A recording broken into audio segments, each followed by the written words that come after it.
So it seems like you've like transitioned almost yourself, like from the music community, but also transitioning now into like this weird world of the amputee community. Yeah. And I know that we had been discussing earlier, just like some of the, I don't know, like the nuances and some of the things that you're running into. And I mean, like you're kind of like now we're coming into an age where there's a role in a lot of prosthetic offices and there's a role in the amputee community as patient advocates. Yeah. I feel like you're like a patient advocate, like on steroids, but like not the illegal kind of steroids, like right. the good healthy HGH. kinds. Yeah. Yeah. But naturally induced. Yeah, right. Yeah. Do you like find any similarities or any differences between like the two communities, or like what are you finding that's interesting as you're navigating now through the amputee world? That's a great question. Yes and no, and I think I say this at risk of sounding overdramatic, but we can edit it out. Okay, great. No, if you hate it, be like, hate it. Edit it out. Hate it. No, yes and no. I think the similarity would just be the word community. You know, right? You know, I mean, it's just a matter of like whatever the vehicle is that gets you together with people that you connect with. Yeah. You know, and so I've realized that like I said earlier, you know, the thing that felt I don't have a nonprofit management degree. I don't have a degree in anything. You tried. You tried. You gave we gave it a go effort. at KU. It's not for everyone. That's right. But so I just called everybody I knew. You know, I'm just like I realized that the thing that really what my job is, and what my organization needs, is also the thing that I didn't realize was a thing because it comes naturally to me and it's important to me, but it's also a thing that now as I get older isn't a thing for everyone, which is just this. Yeah. Just connecting with people and having a conversation and making friends and allies. You know, as a kid, again, not an athlete, and so I can't relate to like, we're on a football team and we're out to do this thing together. But I can relate to we're putting on a show, a play together, doing theater as a kid, or doing concerts and that kind of thing. So I'll just say for me, when you're performing in front of people and it's like this nuanced thing because you're making art together in front of an audience, that's dangerous. Yeah. It's scary. It's risks, yeah. It's very risky and crazy. And so I think I just was wired from a young age to do that with people, and it's a very collaborative thing, being in a band. It's a different kind of team. It's a different kind of team. Exactly. So exactly. Or maybe just less athletic. Yeah, it's less athletic. But so point being, what that did is just wired me to just be a team guy. Yeah. You know what I mean? I just love to. You know, I take friendship seriously and have a lot of friends. And I feel really lucky, but I've throughout my life I've put a lot into that, and so therefore I get a lot out of that. So I guess I would say, 15 minutes later, to answer your question, the through line is just community. Period. Yeah. You know what I mean? I met all these friends, playing music and traveling around the world and whatnot, and you know, being teammates with those people. So I just like talking to people, you know what I mean? And I can relate as an amputee, and so yeah, that's a thing we've been struggling with at our office as we've been growing. Is in some ways I am the best person to be on the phone with these people because I'm the only amputee in the office, you know. And when I do talk to people that are looking for our help, and I don't always say it, but when I say, oh, I get it, I can relate, I'm an AT myself, it always changes the conversation. Yeah, you just feel the tone change. Always changes the conversation. I think maybe they see me as like this kind of, us as this kind of scary, potentially bureaucratic thing that will hopefully help them, you know, and then when they're like, oh, this guy knows he can relate to this. It is a different thing. It's a game changer. And I think like what you said about community is so important, but sometimes I feel like people's mindsets are different. Like, because you don't like, not many people volunteer to be a part of the disabled community. Right. You know? It's like not necessarily. I'd say like, none. Yeah, I would say probably 0%. None, 0%. Around 0%. Yeah.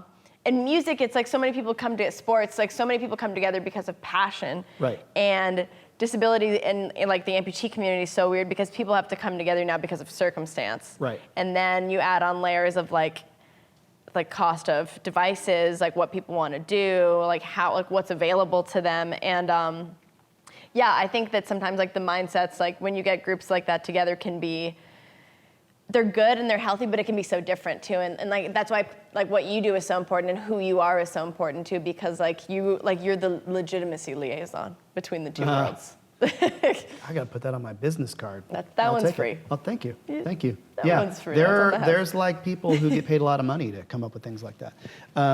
Okay, Billy, you are somebody who's lived life on both sides for a while. You had 2 legs, and then Right. you acquired your amputation later on in life. Have you noticed differences of people who become amputees later in life versus younger amputees? Like, what are some of the takeaways that you've had in your experience and that you see other people having?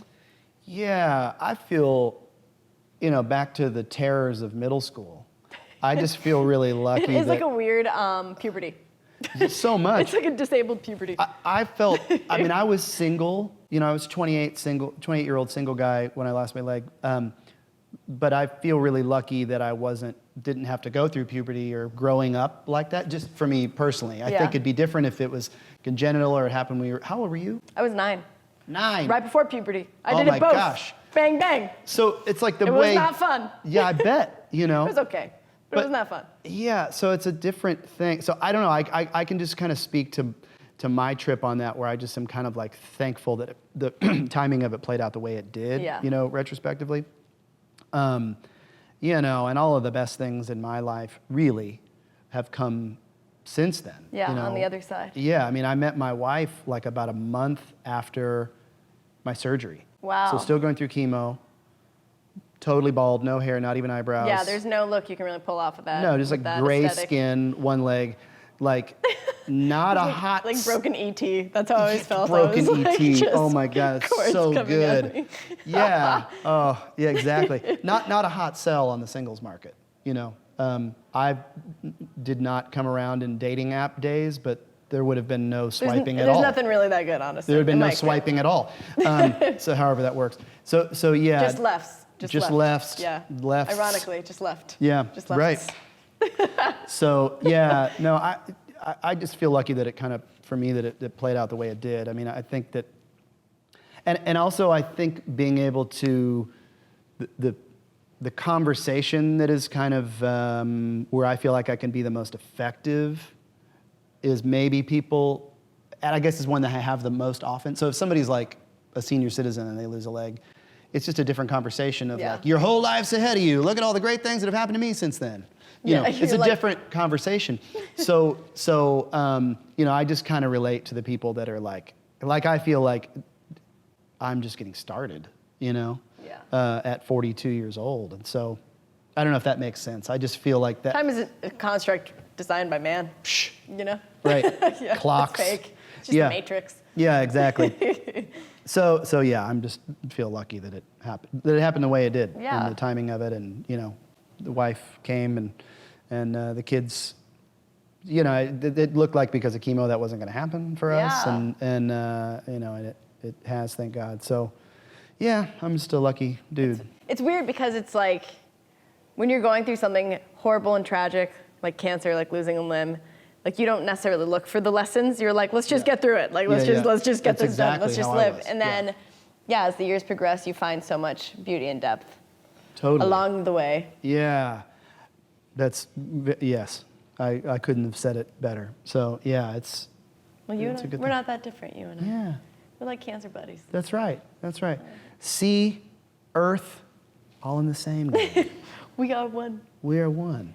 Yeah. Speaking of, bringing people together, if other people want to get involved with Steps of Faith Foundation, what would be the best way? Yeah, stepsoffaithfoundation.org. We are a nonprofit, which means, that's a tax determination. So you go to Starbucks, you give them your money, they give you coffee. You come to Steps of Faith, you give us your money, we give someone else a leg or an arm. Which is amazing. So, but it's very much a business, and we're a business that survives on people giving us money, like any business.